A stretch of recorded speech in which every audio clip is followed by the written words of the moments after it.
अगर तुमने कभी भीड़ में रहते हुए भी खुद को अकेला महसूस किया है, अगर रात को सोते समय मन रुकता नहीं, अगर सवाल बहुत हैं लेकिन उत्तर कहीं नहीं, तो यह वीडियो तुम्हारे लिए है।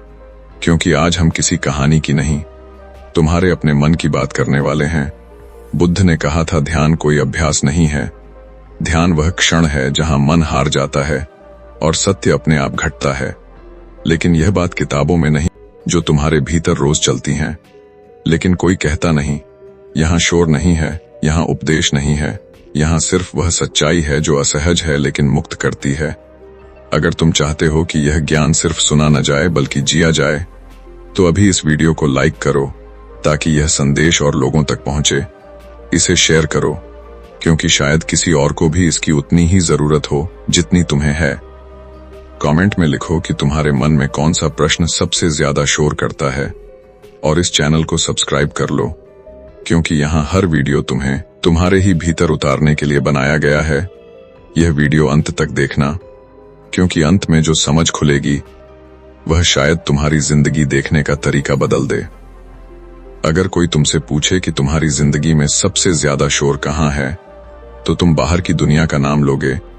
लेकिन सच यह है कि सबसे भयानक शोर तुम्हारे भीतर है, और यही शोर तुम्हें हर रात थका देता है, हर सुबह खाली कर देता है और हर सवाल को अधूरा छोड़ देता है। इसी शोर के बीच एक दिन एक युवक बुद्ध के पास पहुंचा। वह न दुखी दिखता था, न खुश, बल्कि ऐसा जैसे बहुत कुछ सह चुका हो, लेकिन किसी से कह नहीं पाया हो। उसने बुद्ध से कोई बड़ा प्रश्न नहीं पूछा, उसने बस इतना कहा, ध्यान क्या है? और यहीं से यह कहानी साधारण नहीं रहती, क्योंकि बुद्ध ने वैसा उत्तर नहीं दिया जैसा तुम उम्मीद करते हो। न उन्होंने कहा कि ध्यान शांति है, न यह कहा कि ध्यान सुख है, न उन्होंने आंख बंद करने को कहा, न सांस पर ध्यान लगाने को कहा। बुद्ध बस उसे देखते रहे, बहुत देर तक, इतनी देर कि युवक का मन बेचैन हो गया। उसे लगा कि शायद बुद्ध उसे अनदेखा कर रहे हैं, या शायद उसके प्रश्न में ही कुछ गलत है। लेकिन असल में बुद्ध उसके मन को थका रहे थे, क्योंकि मन जब उत्तर नहीं पाता तब अपनी सारी चालें दिखाने लगता है। और तभी बुद्ध ने बहुत शांत स्वर में कहा, जहां मन हारता है वहीं सत्य घटता है। यह वाक्य कोई ज्ञान नहीं था, यह एक तीर था जो सीधे उस जगह लगा जहां मन खुद को सबसे ज्यादा सुरक्षित समझता है। युवक को कुछ समझ नहीं आया, और यही इस वाक्य की सबसे बड़ी ताकत थी, क्योंकि जो तुरंत समझ आ जाए वह सत्य नहीं होता, वह जानकारी होती है। युवक ने पूछा, मन कैसे हारता है? बुद्ध मुस्कुराए और बोले, मन हमेशा जीतना चाहता है। जीत मतलब नियंत्रण, जीत मतलब उत्तर, जीत मतलब पकड़। और यही वह जगह है जहां हर इंसान फंसा हुआ है। तुम भी, जो अभी यह सुन रहे हो। तुम हर भावना को समझना चाहते हो, हर डर को नाम देना चाहते हो, हर दुख को किसी कारण से जोड़ना चाहते हो। लेकिन ध्यान वहां नहीं घटता। ध्यान तब घटता है जब तुम यह सब करना छोड़ देते हो। बुद्ध ने युवक से कहा, अभी बैठो। युवक बैठ गया। बुद्ध बोले, जो भी भीतर चले उसे रोकना मत। युवक ने कोशिश की, लेकिन कुछ ही क्षणों में उसके भीतर विचारों की बाढ़ आ गई। बीते हुए शब्द, अधूरे रिश्ते, असफलताएं, इच्छाएं, डर, क्रोध, सब एक साथ। उसने आंख खोली और बोला, यह तो और ज्यादा बढ़ गया। बुद्ध ने कहा, हाँ, क्योंकि अब तुम देख रहे हो। और यह वाक्य सुनकर युवक और उलझ गया, क्योंकि उसे सिखाया गया था कि ध्यान से शांति आती है, लेकिन यहां तो उथल पुथल थी। बुद्ध ने कहा, मन हमेशा शोर करता है, लेकिन तुम उसे सुनते नहीं, तुम उसमें डूबे रहते हो। जब तुम देखना शुरू करते हो, तब पहली बार शोर सुनाई देता है। यह वही क्षण है जहां अधिकतर लोग ध्यान छोड़ देते हैं, क्योंकि उन्हें लगता है कि कुछ गलत हो रहा है, लेकिन असल में पहली बार कुछ सही हो रहा होता है। युवक कई दिनों तक यही करता रहा, बस बैठना और देखना, बिना सुधारे, बिना रोके, बिना दिशा दिए। और हर दिन उसका मन और ज्यादा बेचैन होता गया। उसे डर लगने लगा कि वह टूट रहा है, उसे लगा कि वह पागल हो जाएगा। और एक रात वह पूरी तरह हार गया। उसने सोचा, अब और कुछ नहीं किया जा सकता। उसने न देखने की कोशिश की, न देखने की। वह बस बैठा रहा, बिल्कुल खाली। और उसी क्षण कुछ घटा। कोई चमक नहीं, कोई देववाणी नहीं, कोई आनंद की लहर नहीं, बल्कि एक अजीब सी गिरावट। जैसे मन का हाथ छूट गया हो, जैसे भीतर का शोर अचानक अर्थहीन हो गया हो। विचार आए, लेकिन पकड़ नहीं बना पाए। भावनाएं उठीं, लेकिन पहचान नहीं बना पाईं। और यहीं बुद्ध का वाक्य पहली बार सच हुआ। मन हार गया और कुछ घटा, लेकिन वह कुछ इतना सूक्ष्म था कि शब्दों में पकड़ में नहीं आता। वह शांति नहीं थी, वह सुख नहीं था, वह बस होना था, बिना नाम के, बिना मांग के, बिना डर के। और यही ध्यान की पहली परछाई थी। लेकिन कहानी यहीं खत्म नहीं होती, क्योंकि ध्यान की असली परीक्षा शांति में नहीं, जीवन में होती है। और अगले भाग में बुद्ध उस युवक को ऐसी जगह ले जाने वाले हैं जहां ध्यान टूटता भी है और जन्म भी लेता है। और अगर तुम यहां तक रुके हो तो समझ लो कि यह कहानी तुम्हारे भीतर पहले ही चलनी शुरू हो चुकी है। जिस दिन उस युवक ने पहली बार यह महसूस किया कि विचार आते हैं लेकिन वह उनसे बंधा नहीं है, उसी दिन उसका मन डर गया। क्योंकि मन का सबसे बड़ा डर दुख नहीं है, मन का सबसे बड़ा डर यह अपनी सत्ता खो देना। बुद्ध यह जानते थे, इसलिए उन्होंने अगले दिन युवक से कोई ध्यान करने को नहीं कहा। उन्होंने कहा, आज बस मेरे साथ गांव चलो। युवक हैरान हुआ, क्योंकि उसे लगा था कि ध्यान कोई गुप्त प्रक्रिया है, कोई अलग संसार है। लेकिन बुद्ध उसे भीड़ में ले आए, शोर में, बाजार में, लोगों की आवाजों के बीच। और वहीं बुद्ध ने अचानक पूछा, अब तुम्हारा ध्यान कहाँ है? युवक बोला, यहां तो ध्यान संभव ही नहीं। और यही वह झूठ था जिसे बुद्ध तोड़ना चाहते थे। बुद्ध बोले, मन ने तुम्हें यह सिखाया है कि ध्यान शांति में होता है, लेकिन मन खुद शांति से डरता है, क्योंकि शांति में उसका खेल नहीं चलता। उन्होंने एक भिखारी की ओर इशारा किया जो कटोरा फैलाए खड़ा था और कहा, इसे देखो। युवक ने देखा, लेकिन भीतर तुरंत विचार उठा, दया का, तुलना का, डर का। और उसी क्षण बुद्ध ने कहा, देखा। मन ने फिर जीतने की कोशिश की। युवक समझ नहीं पाया। बुद्ध बोले, मन हर चीज पर टिप्पणी करता है, यही उसका झूठ है। वह कहता है कि बिना टिप्पणी के तुम खो जाओगे, लेकिन सच यह है कि टिप्पणी के कारण ही तुम खोए हुए हो। यह सुनकर युवक भीतर से हिल गया, क्योंकि उसने पहली बार महसूस किया कि वह जीवन नहीं जी रहा, बल्कि जीवन पर लगातार टिप्पणी कर रहा है। अच्छा, बुरा, सही, गलत, मेरा, पराया। और यही टिप्पणी ध्यान को असंभव बना देती है। बुद्ध ने कहा, आज कुछ मत बदलो, बस यह देखो कि मन हर पल कैसे कहानी बनाता है। युवक ने देखा कि कोई हंसता है तो मन तुलना करता है, कोई सफल है तो ईर्ष्या उठती है, कोई दुखी है तो भीतर एक छुपी हुई राहत भी होती है। और यह देखकर उसे घृणा होने लगी। वह बोला, यह सब गलत है। बुद्ध ने तुरंत कहा, देखो। फिर मन जीतने लगा। यही वह जगह है जहां अधिकतर लोग फंस जाते हैं। वे अपने मन को सुधारना चाहते हैं, पवित्र बनाना चाहते हैं, अच्छा बनाना चाहते हैं, लेकिन बुद्ध बार बार यही तोड़ते रहे, क्योंकि ध्यान सुधार नहीं है, ध्यान देखने की ईमानदारी है। उस दिन युवक को पहली बार यह एहसास हुआ कि उसका मन ही उसका सबसे बड़ा छलिया है। क्योंकि मन कहता है, मैं तुम्हें बचा रहा हूं, लेकिन असल में मन तुम्हें हर पल अतीत और भविष्य में धकेलता रहता है। और जीवन अभी यहां होता है। बुद्ध ने उस युवक से कहा, जब भूख लगे तो बस भूख को महसूस करो, कहानी मत बनाओ। यह सुनने में छोटा लगता है, लेकिन यह अभ्यास किसी क्रांति से कम नहीं, क्योंकि मन भूख में भी भविष्य जोड़ देता है, स्वाद, डर, नियंत्रण। और यहीं ध्यान खो जाता है। उस रात युवक ने भोजन करते समय पहली बार बिना किसी विचार के कौर उठाया, और वह क्षण उसे अजीब लगा, क्योंकि कोई खुशी नहीं थी, कोई आनंद नहीं था, लेकिन एक सादगी थी। और उसी सादगी में एक सच्चाई छुपी थी जिसे शब्द पकड़ नहीं सकते, लेकिन मन सहन भी नहीं कर सकता। उसी रात युवक को नींद नहीं आई, क्योंकि उसका मन बार बार खुद को साबित करना चाहता था। वह पूछता रहा, अगर मैं मन नहीं हूं तो मैं कौन हूं? और यही प्रश्न ध्यान के रास्ते का सबसे खतरनाक मोड़ है, क्योंकि यहां अहंकार आध्यात्मिक बनना शुरू करता है।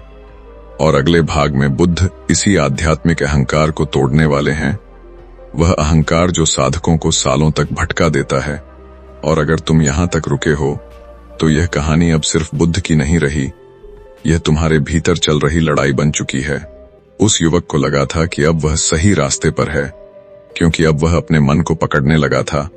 विचार आते ही वह सोचता, यह विचार है, मैं यह नहीं हूं। और यहीं से एक नया खतरा पैदा हुआ, जो दिखता नहीं, लेकिन सबसे ज्यादा खतरनाक होता है।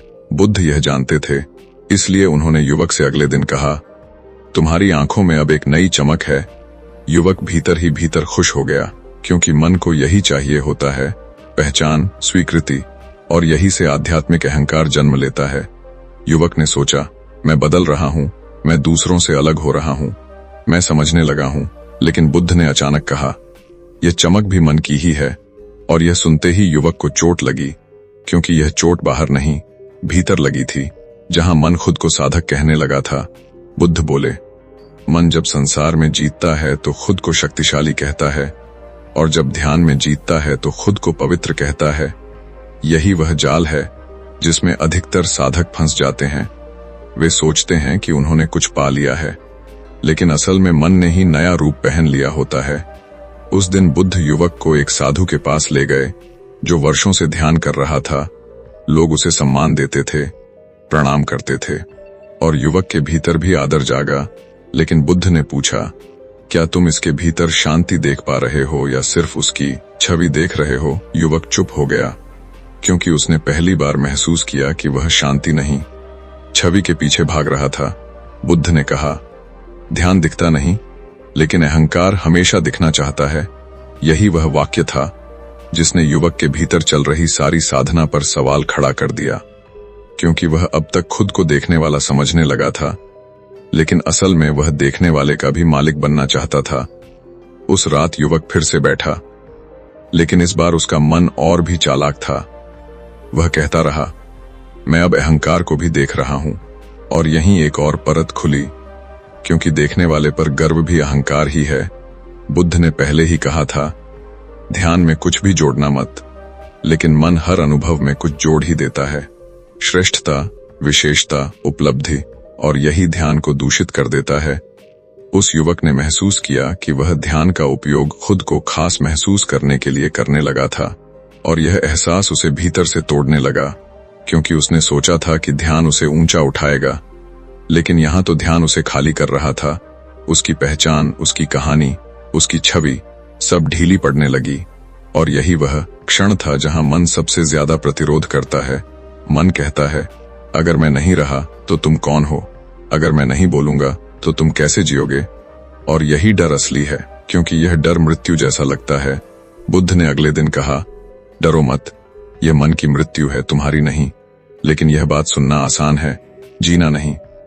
युवक ने देखा कि जब वह कुछ साबित नहीं करता तो लोग उसे सामान्य समझने लगते हैं, सम्मान कम हो जाता है, पहचान मिटने लगती है। और यहीं असली ध्यान की परीक्षा होती है, क्योंकि ध्यान कोई भीड़ से अलग होने का रास्ता नहीं, बल्कि भीड़ में खो जाने का साहस है।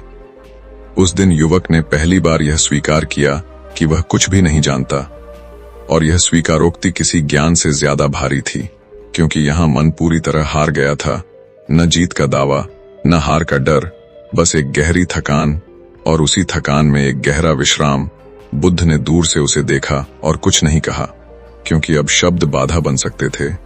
लेकिन कहानी यही नहीं रुकती, क्योंकि जब अहंकार टूटता है तब जीवन की पीड़ा और स्पष्ट हो जाती है। और अगले भाग में बुद्ध उस युवक को सीधे दुख के केंद्र में ले जाने वाले हैं, वहां जहां ध्यान भागने का साधन नहीं रहेगा, बल्कि जलती हुई सच्चाई बन जाएगा। और अगर तुम यहां तक रुके हो तो समझ लो कि यह कहानी अब तुम्हारे अपने डर से टकराने वाली है। आध्यात्मिक अहंकार के टूटते ही उस युवक ने सोचा था कि अब सब आसान हो जाएगा, लेकिन असली कठिनाई अब शुरू होनी थी, क्योंकि जब मन की परतें गिरती हैं तब जीवन की कड़वी सच्चाई बिना किसी सुरक्षा के सामने खड़ी हो जाती है। बुद्ध यह जानते थे, इसलिए उन्होंने उस युवक को उस जगह ले जाने का निर्णय लिया जहां कोई ध्यान नहीं करना चाहता। उन्होंने कहा, आज हम श्मशान चलेंगे। युवक का शरीर सिहर गया, क्योंकि श्मशान सिर्फ मृत्यु की जगह नहीं होती, वह मन के सबसे गहरे डर की जगह होती है। वहां पहुंचते ही जलती चिताओं की गंध, रोते हुए लोग, टूटे हुए चेहरे, सब कुछ उस युवक के भीतर कुछ तोड़ने लगा। उसका मन तुरंत बचाव में आ गया। वह सोचने लगा, यह सब अस्थाई है, आत्मा अमर है, यह सब माया है। लेकिन बुद्ध ने जैसे ही उसके चेहरे को देखा, कहा, रुको, आज दर्शन मत दो, आज भागो मत। यह वाक्य सुनते ही युवक को लगा जैसे उसकी सारी साधना पर प्रहार हो गया हो, क्योंकि वह अब तक दुख को समझकर उससे ऊपर उठने की कोशिश कर रहा था। लेकिन बुद्ध दुख से ऊपर नहीं, दुख के भीतर ले जाना चाहते थे। उन्होंने एक स्त्री की ओर इशारा किया जो अपने मृत बच्चे को पकड़कर बैठी थी और कहा, इसे देखो। युवक ने देखा, लेकिन भीतर से उसने तुरंत आंख फेर ली क्योंकि वह दर्द सहन नहीं कर पाया। बुद्ध ने कहा, यही वह जगह है जहां ध्यान टूट जाता है, क्योंकि यहां मन कोई कहानी नहीं बना पाता। युवक ने कांपते हुए कहा, यह बहुत ज्यादा है। बुद्ध बोले, ध्यान अगर तुम्हें जीवन से दूर ले जाए तो वह ध्यान नहीं, वह नशा है। यह वाक्य युवक के भीतर गूंजता रहा, क्योंकि उसने पहली बार समझा कि वह ध्यान का उपयोग अपने दुख से बचने के लिए कर रहा था, न कि उसे देखने के लिए। बुद्ध ने कहा, दुख से भागना ही दुख का विस्तार है। और यह सुनते ही युवक के भीतर वर्षों से जमा दर्द ऊपर आने लगा। वह दर्द जिसे उसने ज्ञान, सिद्धांत और साधना के नीचे दबा दिया था। बचपन की उपेक्षा, असफल प्रेम, अपमान, भय, सब एक साथ। उसका शरीर कांपने लगा, आंखों से आंसू बहने लगे और वह टूट गया। लेकिन बुद्ध ने उसे रोका नहीं। उन्होंने कहा, आज ध्यान मत करो, आज रो, क्योंकि ध्यान भावनाओं को दबाने का नाम नहीं है। ध्यान उन्हें पूरी तरह जीने का साहस है। उस युवक ने पहली बार बिना शर्म के रोना सीखा, बिना यह सोचे कि साधक रोते नहीं। और उसी रोने में एक अजीब सी सच्चाई थी, क्योंकि वहां कोई भूमिका नहीं थी, कोई छवि नहीं थी, बस एक इंसान था, टूटा हुआ लेकिन ईमानदार। और यही वह क्षण था जहां मन की आखिरी चाल भी असफल हो गई, क्योंकि मन दुख को भी नियंत्रित करना चाहता है, लेकिन जब दुख पूरी तरह स्वीकार हो जाता है तब मन के पास करने को कुछ नहीं बचता। बुद्ध ने श्मशान से लौटते समय कहा, आज तुमने ध्यान नहीं किया, लेकिन आज ध्यान घटा। यह वाक्य समझ में नहीं आता जब तक तुम खुद किसी ऐसे दर्द से नहीं गुजरते जहां भागने का रास्ता बंद हो जाए। उस रात युवक सो नहीं पाया, लेकिन इस बार बेचैनी नहीं थी, बल्कि एक भारी शांति थी, जैसे वर्षों से रुका हुआ कुछ बह गया हो। और वहीं उसे एहसास हुआ कि ध्यान कोई सुखद अनुभव नहीं, ध्यान सत्य का सामना है, चाहे वह कितना भी असुविधाजनक क्यों न हो। लेकिन यह कहानी अभी पूरी नहीं हुई, क्योंकि जब इंसान दुख को देखना सीखता है तब उसके भीतर करुणा जन्म लेती है। और अगले भाग में बुद्ध उस करुणा को ऐसे मोड़ पर ले जाएंगे जहां वह तुम्हारी पूरी सोच बदल देगी। और अगर तुम यहां तक रुके हो तो यह स्पष्ट है कि यह कहानी अब तुम्हारे अपने दबे हुए दुखों को छू चुकी है। श्मशान से लौटने के बाद उस युवक को लगा था कि अब भीतर कुछ हल्का हो गया है, लेकिन यह हल्कापन किसी खुशी जैसा नहीं था, बल्कि ऐसा जैसे भीतर की दीवारें गिर गई हों। और जब दीवारें गिरती हैं तब बाहर की हर आवाज सीधी भीतर पहुंचती है। बुद्ध यह जानते थे, इसलिए अगले दिन उन्होंने युवक से कहा, अब तुम लोगों के बीच जाओ। युवक घबरा गया, क्योंकि अभी तक ध्यान उसके लिए एक निजी यात्रा बन चुका था। लेकिन बुद्ध ने कहा, अगर ध्यान तुम्हें लोगों से काट दे तो समझ लेना कि तुम गलत दिशा में हो। और यही वह बात है जो अधिकतर साधकों को असहज कर देती है, क्योंकि वे ध्यान को एक सुरक्षित दूरी बना लेते हैं, जहां कोई उन्हें छू न सके, कोई दुख उन्हें प्रभावित न कर सके। लेकिन बुद्ध का ध्यान ऐसा नहीं था। बुद्ध का ध्यान तुम्हें और ज्यादा संवेदनशील बनाता है। उस दिन युवक ने देखा कि जब वह किसी दुखी व्यक्ति के पास बैठता है तो भीतर कुछ कांपता है। पहले वह उस कांपने को कमजोरी समझता था, लेकिन अब वह भागा नहीं, उसने उस कंपन को पूरी तरह महसूस किया। और यहीं से करुणा का जन्म हुआ। करुणा कोई विचार नहीं है, करुणा कोई नैतिक शिक्षा नहीं है। करुणा वह अवस्था है जहां दूसरे का दुख तुम्हारे भीतर गूंजने लगता है, बिना किसी प्रयास के, बिना किसी निर्णय के। लेकिन मन को यह पसंद नहीं आता, क्योंकि मन कहता है, अगर तुम इतना महसूस करोगे तो टूट जाओगे। लेकिन सच यह है कि तुम टूटते नहीं, तुम खुलते हो। युवक ने पहली बार देखा कि जब वह किसी के दुख को ठीक करने की कोशिश नहीं करता, बस उसके साथ मौजूद रहता है, तो कुछ गहरा घटता है, बिना शब्दों के, बिना समाधान के।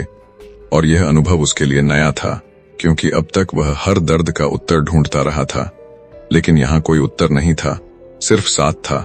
बुद्ध ने कहा, ध्यान का फूल करुणा है। अगर करुणा नहीं है तो ध्यान अभी जड़ में है। यह सुनकर युवक के भीतर एक डर उठा, क्योंकि करुणा का मतलब था खुला रहना, और खुला रहना मतलब चोट के लिए तैयार रहना। लेकिन बुद्ध ने आगे कहा, बंद दिल ही सबसे ज्यादा दर्द में होता है। और यह वाक्य उस युवक के भीतर उतर गया।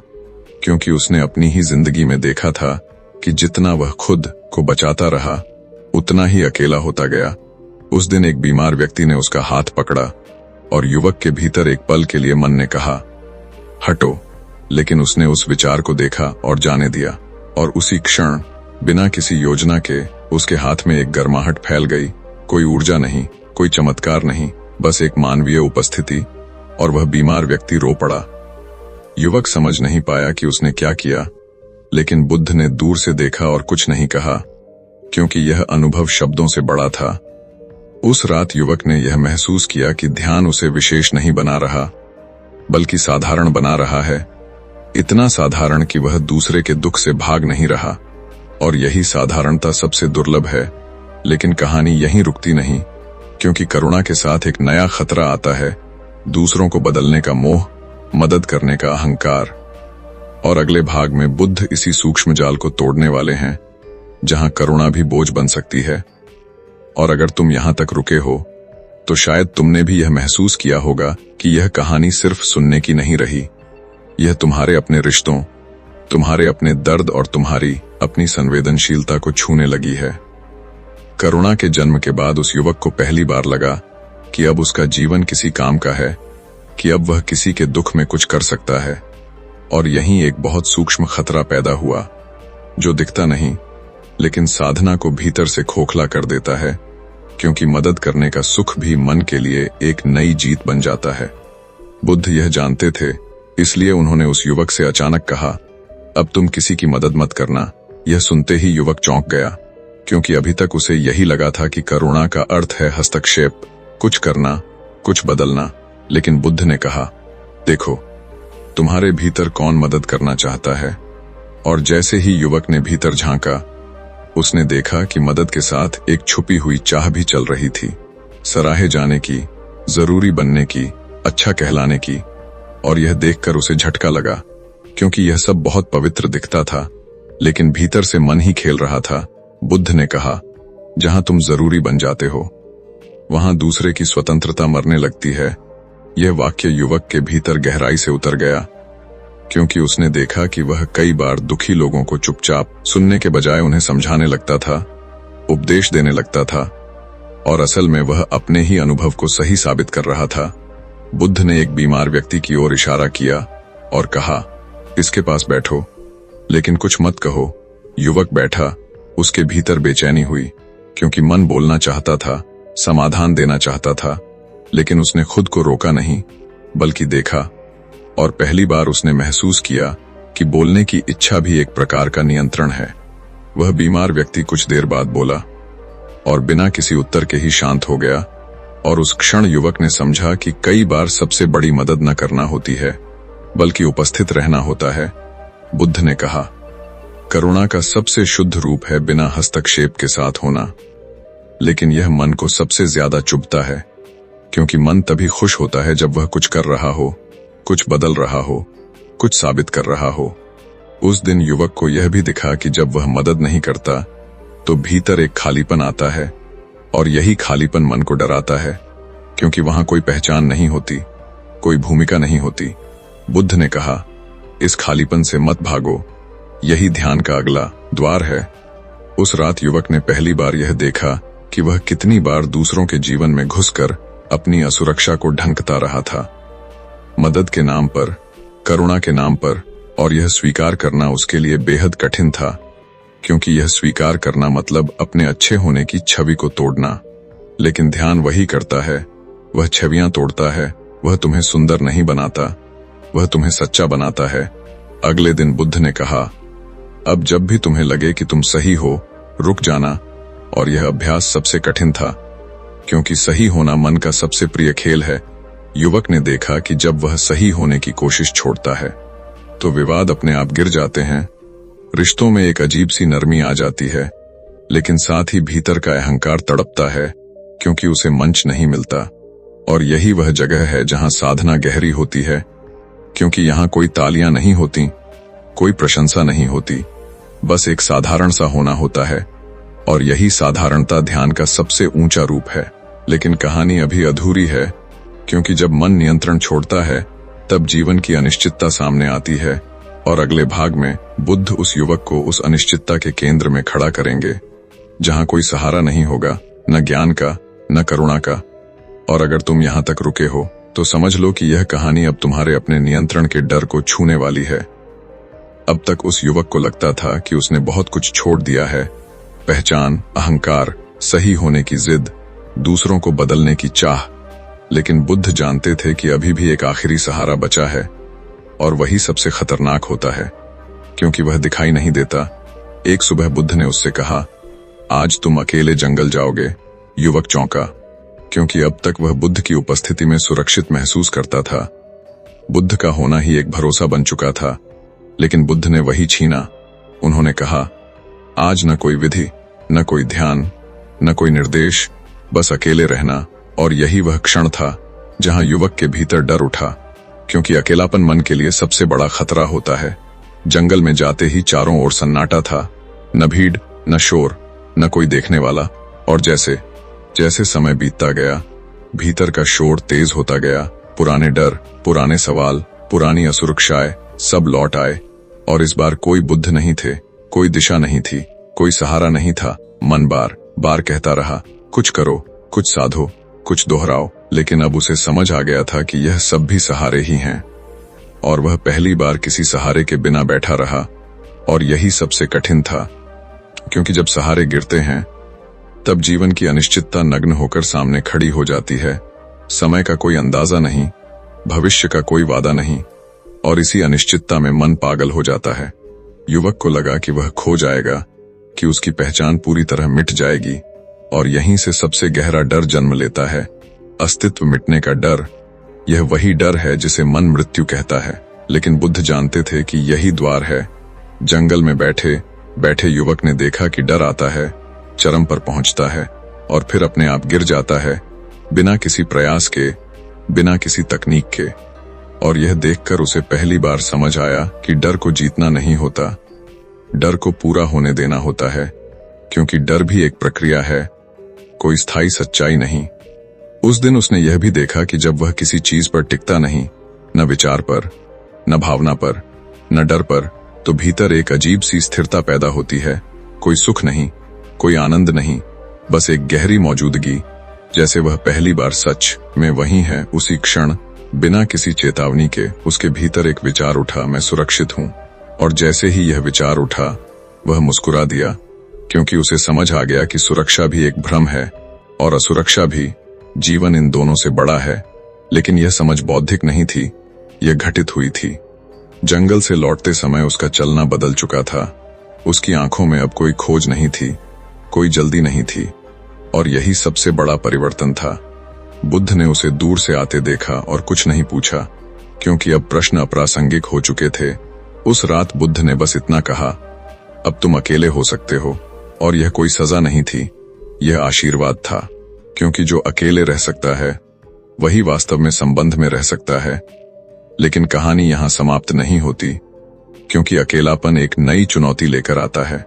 जीवन में लौटने की चुनौती, दुनिया में जीने की चुनौती। और अगले भाग में बुद्ध उस युवक को वापस उसी संसार में भेजेंगे जहां रिश्ते हैं, अपेक्षाएं हैं, टकराव हैं, और वही अंतिम परीक्षा होगी। और अगर तुम यहां तक रुके हो तो यह साफ है कि यह कहानी अब तुम्हारे अपने डर, तुम्हारे अपने सहारों और तुम्हारी अपनी असुरक्षा को छू चुकी है। और अब पीछे लौटना आसान नहीं होगा। जंगल से लौटने के बाद उस युवक को लगा था कि अब कुछ बचा नहीं जिसे खोया जा सके। लेकिन बुद्ध जानते थे कि असली परीक्षा अब शुरू होगी, क्योंकि ध्यान जंगल में नहीं, जीवन में परखा जाता है। बुद्ध ने कहा, अब तुम उसी दुनिया में लौटो जहां से आए थे। और यह सुनते ही युवक के भीतर हलचल हुई, क्योंकि जंगल की खामोशी में डर दिखता था, लेकिन दुनिया के शोर में डर छुपा रहता है। लौटते ही वही चेहरे, वही रिश्ते, वही अपेक्षाएं, वही पुराने घाव, सब उसका इंतजार कर रहे थे। और मन ने तुरंत कहा, अब देखना, तुम पहले जैसे नहीं रहोगे, तुम अलग हो, तुम ऊपर हो। और यहीं से खतरा शुरू हुआ, क्योंकि ध्यान का सबसे बड़ा दुश्मन वही भावना है कि तुम बदल चुके हो। युवक ने देखा कि लोग उससे पहले जैसे ही बात कर रहे थे, कोई सम्मान नहीं, कोई जिज्ञासा नहीं, कोई विशेष व्यवहार नहीं। और यह उसके भीतर एक सूक्ष्म चोट बन गई, क्योंकि मन चाहता है कि भीतर का परिवर्तन बाहर भी दिखे, लेकिन जीवन ऐसा नहीं करता। जीवन तुम्हारी साधना को कोई प्रमाण पत्र नहीं देता, और यही वह जगह है जहां अधिकतर लोग टूट जाते हैं। युवक को गुस्सा आया, निराशा आई, और मन ने कहा, यह लोग अंधे हैं, इन्हें कुछ नहीं दिखता। लेकिन उसी क्षण उसने इस विचार को देखा और रुक गया, क्योंकि यह वही पुराना अहंकार था, बस नए कपड़े पहनकर लौट आया था। बुद्ध की आवाज भीतर गूंजी, जहां तुम खुद को ऊंचा देखते हो वहीं ध्यान गिर जाता है। और यह वाक्य अब उसे किताब जैसा नहीं, चोट जैसा लगा, क्योंकि अब वह सच में घट रहा था। दिन बीतते गए।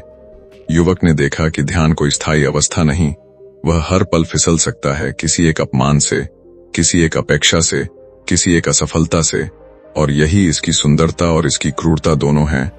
एक दिन एक पुराने मित्र ने उसका मजाक उड़ाया, उसकी साधना को नाटक कहा, और भीतर अचानक क्रोध उठा, तेज, पुराना, परिचित, और कुछ क्षणों के लिए वह उसे रोक नहीं पाया। उसने जवाब दिया, आवाज ऊंची हो गई, शब्द कटु हो गए, और जैसे ही यह हुआ, भीतर एक सन्नाटा छा गया, क्योंकि उसने देखा कि ध्यान खो गया। लेकिन इस बार उसने खुद को दोषी नहीं ठहराया। उसने बस यह देखा कि क्रोध कैसे उठा, कैसे बोला, और कैसे गिर गया। और यही नया था, क्योंकि पहले वह क्रोध के बाद पछतावा करता था, कहानी बनाता था, अब बस देख रहा था। बुद्ध ने पहले ही कहा था, ध्यान का मतलब गिरना बंद हो जाना नहीं, ध्यान का मतलब गिरने को देख लेना है। और यह वाक्य अब उसे बचाने आया। उस रात युवक को समझ आया कि दुनिया में लौटना मतलब पवित्र बने रहना नहीं, बल्कि ईमानदार बने रहना है। अगले दिनों में उसने काम किया, कान आई, असफलता आई, प्रशंसा भी आई, और हर बार मन ने कुछ पकड़ना चाहा, लेकिन अब पकड़ ढीली थी, क्योंकि उसने देख लिया था कि पकड़ने वाला कौन है। एक दिन उसने देखा कि वह बिना किसी प्रयास के किसी की बात सुन रहा है, बिना भीतर जवाब तैयार किए, बिना खुद को साबित किए। और यह छोटी सी घटना उसे गहरी लगी, क्योंकि यही ध्यान का जीवन में उतरना था। न ध्यान मुद्रा में, न आंख बंद करके, बल्कि बातचीत में, थकान में, असहमति में।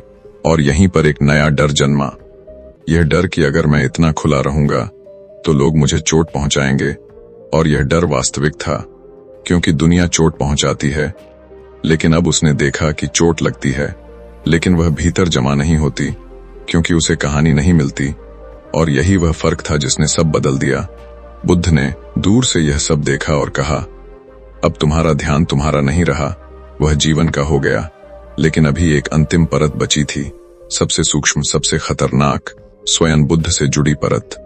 और अगले भाग में वही टूटने वाली थी, क्योंकि जब गुरु भी गिर जाता है तभी साधना पूरी होती है।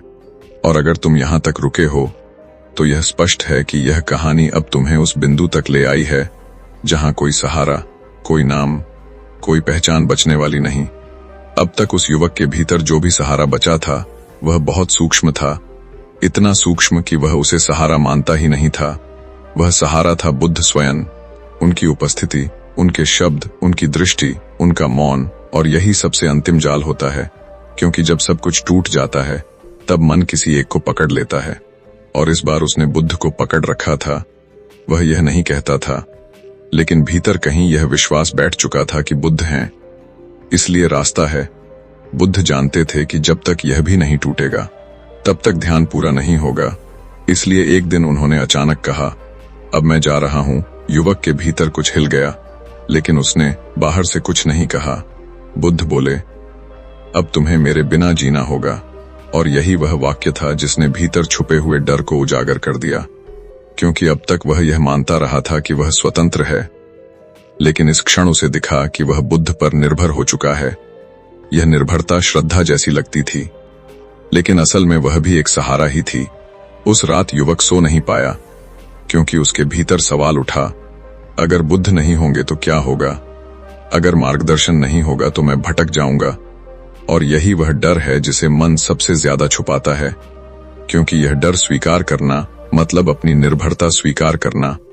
बुद्ध ने अगली सुबह कुछ नहीं सिखाया, न ध्यान, न करुणा, न मौन। उन्होंने बस कहा, आज तुम मेरे हर शब्द पर शक करना। यह सुनते ही युवक चौंक गया, क्योंकि उसने तो अब तक बुद्ध के हर शब्द को सत्य मान लिया था। लेकिन बुद्ध ने कहा, जो सत्य उधार का हो वह बोझ बन जाता है। और यहीं से सबसे कठिन प्रक्रिया शुरू हुई। युवक ने देखा कि वह कितनी बार बुद्ध के वाक्यों को याद करके खुद को सुरक्षित महसूस करता था, जैसे वे मंत्र हों, जैसे वे कवच हों। और यह देखकर उसे शर्म आई, क्योंकि उसने ध्यान को भी एक सहारे में बदल लिया था। बुद्ध ने कहा, अगर मेरी बात तुम्हें आराम दे तो उसे छोड़ देना।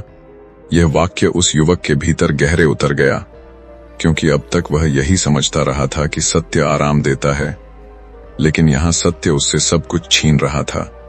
अगले दिन बुद्ध ने जानबूझकर कुछ ऐसे वाक्य कहे जो पहले की शिक्षाओं से उल्टे लगते थे, और युवक का मन उलझ गया। वह सोचने लगा, क्या बुद्ध बदल गए हैं या मैं गलत समझ रहा हूं? और तभी उसे एहसास हुआ कि वह अभी भी बाहर सत्य ढूंढ रहा है। बुद्ध ने मुस्कुराकर कहा, अब तुम देख रहे हो, क्योंकि जब गुरु गिरता है तब शिष्य पहली बार अपने पैरों पर खड़ा होता है।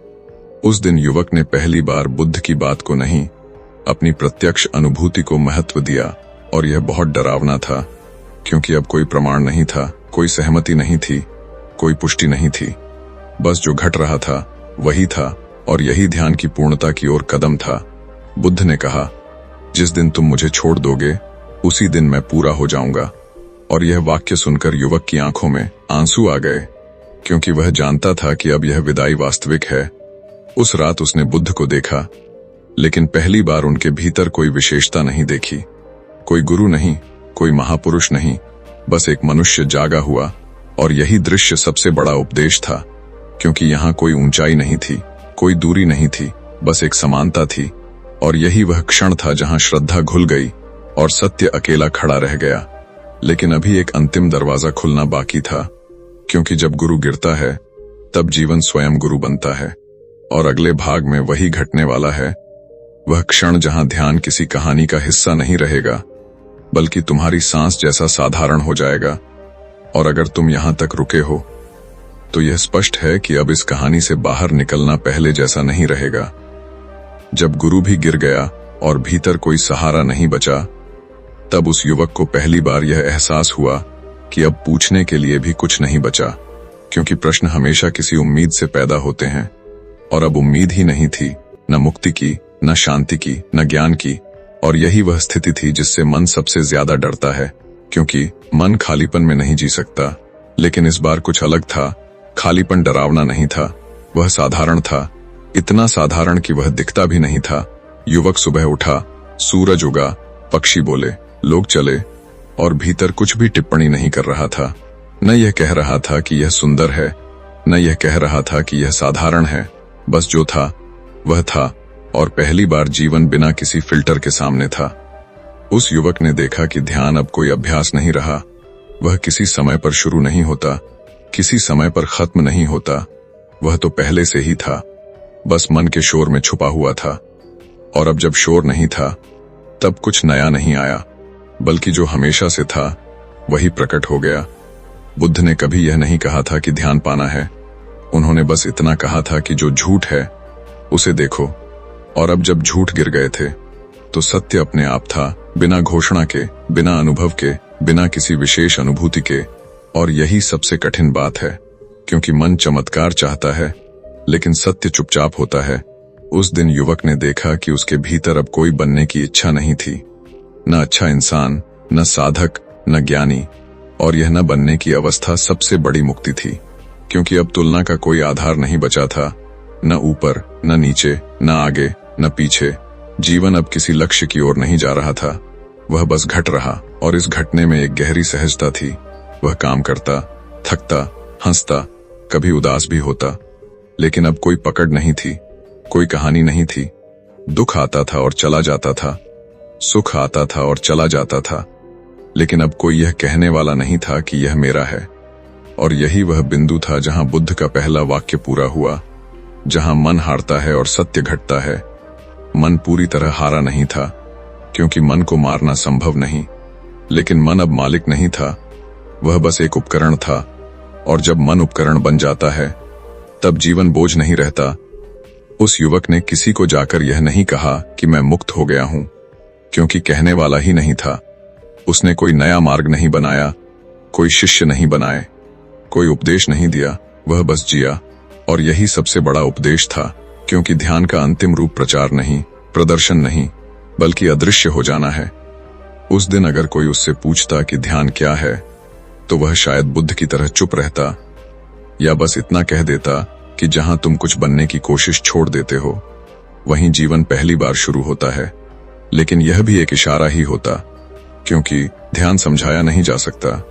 ध्यान सिर्फ घटता है, और वह भी तभी जब तुम सब छोड़ने को तैयार हो, यहां तक कि छोड़ने की इच्छा भी। और यही इस पूरी कहानी का अंत नहीं, बल्कि शुरुआत है, क्योंकि अब कोई कहानी नहीं बची, बस जीवन है, सीधा, साधारण, बिना रहस्य के। और शायद यही सबसे बड़ा रहस्य है। जब सब कुछ समाप्त हो चुका था, तब असल में कुछ भी समाप्त नहीं हुआ था। यही सबसे विचित्र बात थी। उस युवक ने कोई घोषणा नहीं की, कोई निर्णय नहीं लिया, कोई नई दिशा नहीं चुनी। जीवन बस चलता रहा। सुबह होती, रात होती, भूख लगती, थकान आती, और इन सब के बीच कोई भीतर बैठा हुआ नियंत्रक नहीं था, पहले जो हर अनुभव पर हस्ताक्षर करता था, जो कहता था यह मेरा है, यह मेरे साथ हुआ, यह मुझे पसंद है, यह मुझे नहीं चाहिए। वह अब बीच में नहीं आता था। और यही बदलाव इतना सूक्ष्म था कि बाहर से कोई फर्क दिखाई नहीं देता था। लोग वही समझते थे जो पहले समझते थे, लेकिन भीतर एक मौन था। ऐसा मौन जो किसी प्रयास से नहीं आया था, बल्कि प्रयासों के गिर जाने से प्रकट हुआ था। उस युवक ने देखा कि अब उसके जीवन में कोई आध्यात्मिक पहचान नहीं बची। न वह साधक था, न खोजी, न मुक्त, और यही सबसे बड़ी स्वतंत्रता थी, क्योंकि अब उसे किसी छवि की रक्षा नहीं करनी थी। वह गलत भी हो सकता था, कमजोर भी, थका हुआ भी, और इन सब में कोई समस्या नहीं थी, क्योंकि अब इन अवस्थाओं से लड़ने वाला कोई नहीं था। एक दिन किसी ने उससे कहा, तुम बहुत बदल गए हो, और यह सुनकर उसके भीतर कुछ नहीं हिला, न गर्व, न अस्वीकृति, क्योंकि अब बदलने वाला भी कोई नहीं था। जीवन बदलता है, रूप बदलता है, परिस्थितियां बदलती हैं, लेकिन भीतर अब कोई केंद्र नहीं था जो खुद को स्थिर मानता हो। और यही वह बिंदु था जहां ध्यान पूरी तरह जीवन में घुल चुका था। अब ध्यान अलग से करने की चीज नहीं थी, वह चलने में था, सुनने में था, चुप रहने में था, कभी किसी की बात पूरी तरह न समझ पाने में भी था। और यह सब इतना साधारण था कि मन इसे महत्व ही नहीं देता। लेकिन सत्य हमेशा साधारण होता है, मन ही उसे विशेष बनाना चाहता है। उस युवक ने देखा कि अब उसके भीतर भविष्य को लेकर कोई बड़ी योजना नहीं बनती, न ही अतीत को सुधारने की कोई कोशिश। अतीत स्मृति बनकर आता और चला जाता, भविष्य कल्पना बनकर आता और चला जाता, लेकिन अब इनके बीच खोने वाला कोई नहीं था। एक दिन उसने अपने पुराने जीवन को याद किया, वह जीवन जहां वह लगातार कुछ पाने की दौड़ में था, और उसे अजीब सा लगा कि वह खुद ही खुद को कितना बोझ ढोने पर मजबूर कर रहा था, बिना किसी ने कहे, बिना किसी जरूरत के। और अब वह बोझ नहीं था, लेकिन यह हल्कापन किसी खुशी जैसा नहीं था, यह बस बोझ के न होने जैसा था। और यही फर्क मन समझ नहीं पाता। मन खुशी ढूंढता है, लेकिन ध्यान बोझ हटाता है, और जब बोझ हटता है तब जो बचता है वही जीवन है। एक दिन किसी दुखी व्यक्ति ने उससे पूछा, मैं क्या करूं? और वह कुछ क्षण चुप रहा, क्योंकि अब उत्तर अपने आप नहीं आते थे। वह बोला, मुझे नहीं पता। और यह कहना किसी ज्ञान की कमी नहीं थी, यह ईमानदारी की पूर्णता थी, क्योंकि अब वह किसी को दिशा देने वाला नहीं बनना चाहता था, वह बस साथ रह सकता था। और यही साथ उस दुखी व्यक्ति के लिए पर्याप्त था, क्योंकि जब कोई बिना सुधारने की इच्छा के तुम्हारे पास बैठता है, तब पहली बार तुम खुद को सुरक्षित महसूस करते हो। उस युवक ने यह भी देखा कि अब उसके भीतर करुणा कोई भावना नहीं रही, वह एक स्वाभाविक प्रतिक्रिया बन चुकी थी। जैसे आंख अपने आप देखती है, कान अपने आप सुनते हैं, वैसे ही हृदय अपने आप खुल जाता था, बिना योजना के, बिना श्रेय की चाह के। और यही वह करुणा है जो थकाती नहीं, क्योंकि उसमें करने वाला नहीं होता। कई बार लोग उससे पूछते, तुम इतना शांत कैसे रहते हो? और वह मुस्कुरा देता, क्योंकि वह शांत रहने की कोशिश नहीं कर रहा था। शांति बस तब होती है जब लड़ाई नहीं होती, और लड़ाई तब खत्म होती है जब जीतने वाला थक जाता है। उस युवक ने देखा कि अब जीवन में समस्याएं खत्म नहीं हुई हैं। पैसे की चिंता आती है, शरीर बीमार होता है, रिश्तों में गलत फहमियां होती हैं, लेकिन अब इन सबको समस्या कहने वाला कोई नहीं था।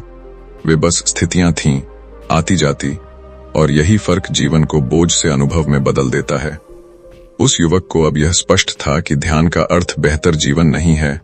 ध्यान का अर्थ है जीवन जैसा है वैसा देख पाना, बिना उसे बेहतर बनाने की हिंसा के, बिना उसे खराब कहने की निराशा के। और यही देखने की क्षमता सबसे बड़ा उपहार है, क्योंकि जब तुम जीवन से नहीं लड़ते तब जीवन तुम्हारा शत्रु नहीं रहता, वह तुम्हारा शिक्षक भी नहीं रहता, वह बस जीवन रहता है।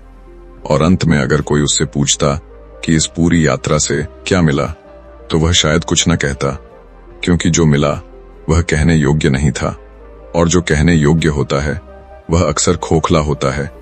इसीलिए यह कहानी यहीं समाप्त नहीं होती, क्योंकि अब कोई कहानी बची ही नहीं। अब जो बचा है वह तुम्हारा अपना जीवन है। और सवाल यह नहीं है कि ध्यान क्या है, सवाल यह है कि क्या तुम अपने जीवन को बिना मन के शोर के देखने का साहस रखते हो, क्योंकि जहां यह साहस पैदा होता है वहीं सत्य घटता है, और वहीं से कोई नई कहानी नहीं बल्कि एक सच्चा जीवन शुरू होता है। अब कुछ भी जोड़ने को नहीं था, क्योंकि जोड़ने वाला ही नहीं बचा था। यह सबसे अजीब स्थिति थी, जहां कुछ पाने की खुशी भी नहीं थी और कुछ खोने का दुख भी नहीं। उस युवक ने देखा कि अब उसके भीतर कोई सवाल पैदा नहीं होता, और यह इसलिए नहीं कि उसे सारे उत्तर मिल गए थे, बल्कि इसलिए कि सवाल पूछने की बेचैनी ही समाप्त हो गई थी। पहले प्रश्न जीवन से भागने का तरीका थे, अब जीवन सामने था, बिना किसी पर्दे के, बिना किसी व्याख्या के। सुबह उठना अब किसी अर्थ की खोज नहीं था, वह बस उठना था। सांस लेना किसी अभ्यास का हिस्सा नहीं था, वह बस सांस लेना था। और यही साधारणता मन को सबसे ज्यादा चौंकाती है, क्योंकि मन हमेशा असाधारण की तलाश में रहता है। लेकिन सत्य कभी असाधारण नहीं होता। सत्य इतना साधारण होता है कि मन उसे बार बार चूक जाता है। उस युवक ने देखा कि अब वह किसी अनुभव को पकड़कर नहीं रखता, न शांति को, न बेचैनी को, न प्रेम को, न अकेलेपन को। सब आते हैं और चले जाते हैं, जैसे बादल, और आकाश उनसे अछूता रहता है। लेकिन यहाँ कोई आकाश होने का दावा भी नहीं था, यह सिर्फ एक उपमा थी। असल में अब कोई तुलना नहीं थी, न पहले से न बाद में। समय अब बोझ नहीं था, क्योंकि समय को मापने वाला कोई नहीं था। भविष्य अब डर नहीं था, क्योंकि भविष्य को सुरक्षित करने वाला कोई नहीं था। और यही सबसे बड़ा परिवर्तन था, क्योंकि मन हमेशा सुरक्षा चाहता है, लेकिन जीवन को सुरक्षा की जरूरत नहीं होती। जीवन बस घटता है, और जब तुम उसमें हस्तक्षेप करना छोड़ देते हो तब वह सहज हो जाता है। उस युवक ने देखा कि अब लोग आते हैं, जाते हैं, कुछ जुड़ते हैं, कुछ दूर होते हैं, लेकिन अब भीतर कोई पकड़ नहीं बनती, कोई दावा नहीं बनता। और यही वह स्वतंत्रता है जिसे शब्दों में बांधना असंभव है, क्योंकि शब्द हमेशा किसी चीज को पकड़ना चाहते हैं, और यहां पकड़ने को कुछ था ही नहीं। किसी ने उससे पूछा, क्या तुम्हें कभी डर नहीं लगता? और उसने पहली बार ध्यान दिया कि डर आता है, लेकिन वह ठहरता नहीं, वह किसी कहानी में नहीं बदलता, इसलिए वह डर जैसा नहीं लगता। वह बस शरीर की एक प्रतिक्रिया है, आती है और चली जाती है। पहले डर को भविष्य मिल जाता था, कल्पना मिल जाती थी, इसलिए वह बड़ा हो जाता था। अब वह अकेला था, और अकेला डर बहुत छोटा होता है। किसी ने पूछा, क्या तुम खुश हो? और यह प्रश्न उसे अजीब लगा, क्योंकि अब खुशी और दुख जीवन के मौसम बन चुके थे, पहचान नहीं। कोई यह नहीं कह रहा था कि मुझे खुश रहना चाहिए या दुख से बचना चाहिए। जीवन जैसा आता वैसा स्वीकार होता, बिना विरोध के। और यही वह बिंदु था जहां बुद्ध का पूरा मार्ग बिना किसी शोर के पूरा हुआ। बुद्ध ने कभी कहा नहीं था कि ध्यान से तुम बेहतर बन जाओगे, उन्होंने सिर्फ यह कहा था कि देखो। और जब देखने में कोई चुनने वाला नहीं रहता, तब देखने वाला भी गिर जाता है, और वही ध्यान की पूर्णता है। उस युवक ने अब कभी यह नहीं कहा कि वह ध्यान में है, क्योंकि ध्यान कोई अवस्था नहीं थी, वह अब जीवन की प्रकृति बन चुका था। जैसे जल का गीलापन, अग्नि की ऊष्मा, वैसे ही जागरूकता अब किसी प्रयास से नहीं बल्कि स्वाभाविक रूप से थी। और यही सबसे बड़ी बात है, क्योंकि जो स्वाभाविक हो जाता है वही स्थिर होता है। अंत में अगर कोई उससे पूछता कि इस पूरी यात्रा का सार क्या है, तो शायद वह मुस्कुरा देता, क्योंकि सार बताना मतलब फिर से पकड़ बनाना, और वह अब पकड़ से मुक्त था। लेकिन अगर मजबूर किया जाता तो शायद वह इतना ही कहता, ध्यान कुछ पाने का नाम नहीं है, ध्यान वह क्षण है जहां तुम खुद से भागना बंद कर देते हो। और जब तुम भागना बंद कर देते हो, तब जो बचता है वही सत्य है, और वह पहले से ही यहां था, अब भी है और हमेशा रहेगा, बस मन के शोर के बिना। और यही इस कहानी का अंत नहीं, बल्कि वही बिंदु है जहां तुम्हारी अपनी कहानी शुरू होती है। क्योंकि अब प्रश्न बुद्ध का नहीं, उस युवक का नहीं, किसी ग्रंथ का नहीं, अब प्रश्न तुम्हारा है। क्या तुम अपने मन को जीतने की कोशिश छोड़ने के लिए तैयार हो? क्योंकि जिस दिन मन हारता है, उसी दिन जीवन पहली बार सच में घटता है। अगर अभी तुम्हें लगा कि यह वीडियो सिर्फ सुना नहीं गया, बल्कि कहीं भीतर छू गया, तो समझ लेना कि ध्यान ने अपना काम शुरू कर दिया है। लेकिन याद रखना, असली परीक्षा वीडियो बंद होने के बाद शुरू होती है। जब मन फिर बोलने लगता है, सवाल फिर उठते हैं, और तुम तय करते हो कि भागना है या देखना है। अगर यह यात्रा तुम्हें सच्ची लगी, तो इस वीडियो को लाइक करो, ताकि यह संदेश उन लोगों तक भी पहुंचे जो अभी अपने मन के शोर में फंसे हैं। इसे शेयर करो, क्योंकि कभी कभी एक सही वीडियो किसी की पूरी दिशा बदल देता है। कमेंट में लिखो, आज इस वीडियो ने तुम्हारे भीतर क्या तोड़ा या क्या जगाया। और इस चैनल लाइफ ऑफ बुडर विजडम को सब्सक्राइब कर लो, क्योंकि यहाँ हर वीडियो तुम्हें बाहर नहीं, भीतर ले जाने के लिए बनाया जाता है। अगली बार